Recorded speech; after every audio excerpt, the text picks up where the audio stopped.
my God. Hey guys, Jeremy Jacobowitz here. If you're new, welcome. If you're not new, welcome back. It is lovely seeing your beautiful faces. This is all about my food adventures all over the world, but today we are in my apartment here in Brooklyn and we are making something good.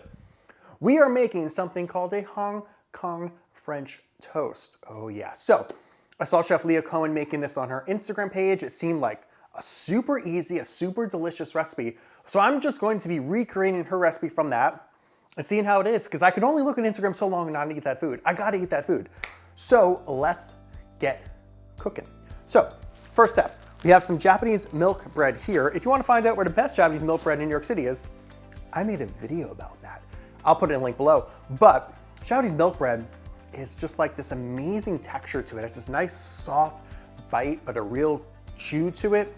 It is amazing. So you don't need it. You could use any sort of soft white bread you could find for this recipe, but if you have Japanese milk bread, use Japanese milk bread. So here's what we're gonna do. Very easy. We're gonna take two pieces. We are going to cut off the crust. This is what I don't know what this necessarily does in the sandwich, but I know usually when I use Japanese milk bread for sourdoughs, you cut off the crust anyway, so that's what we're going to do. Okay, and then I have some creamy peanut butter, and her recipe called for 2 teaspoons of peanut butter on there. Who measures peanut butter? We are just gonna take a big old heaping of it and spread it all the way to the edge. What's funny is that I get made fun of a lot for never spreading my stuff to the edge of the bread. If you see my stories every single morning, at Jeremy Jacobowitz on Instagram, if you wanna see that. I never spread the jelly to the end. My theory, my thought process is, I take big bites. I will get the jam, whether it's to the end of it or not. I don't need to spread it all around, but recipe calls for it. I think it's just gonna act more as like a glue, because what we're gonna do is actually gonna take the other piece of white bread and fold it right over, making a little peanut butter sandwich. Okay, so we are gonna go sort of like a French toast batter here. We're going to grab some milk and we are going to grab some eggs. Hansbrook Farm eggs, my favorite. They're actually just dropped off this morning. They are amazing. And we're gonna crack 2 eggs into a bowl, and we're gonna add 2 tablespoons of milk and make sure we just mix it all together and incorporate it. Okay, so here's what we're gonna do. We're gonna take our sandwich, we're gonna put it into the mixture, making sure we're getting every single side and every single nook and cranny of the bread nice and coated, and we're gonna go over to the stove. Okay, so I have some canola oil heating up in a pan, and we're going to add our French toast right into it.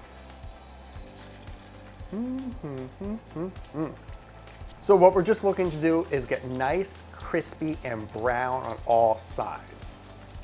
We're gonna give it a flip. Okay, so you even wanna get all 4 edges around it nice and brown and crispy too. So we're just gonna do that. The oil is getting a little dirty from the peanut butter. I probably could have made a better seal around the sandwich, but you know we're not using this oil for anything else, so it's not the biggest deal. Okay, so this is looking nice, brown, and crispy. So let's go add our final steps.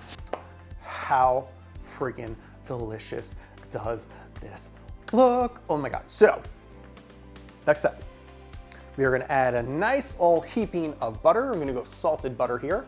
And we're gonna drizzle on some condensed milk. Drizzle, drizzle, drizzle, drizzle, drizzle, drizzle, drizzle, drizzle, drizzle, drizzle. All right, let's dig into these. Oh my God.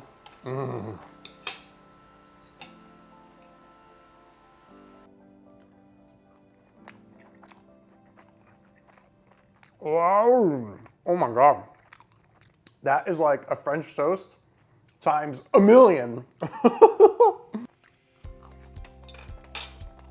I will say something. Did I go a little overboard with the butter?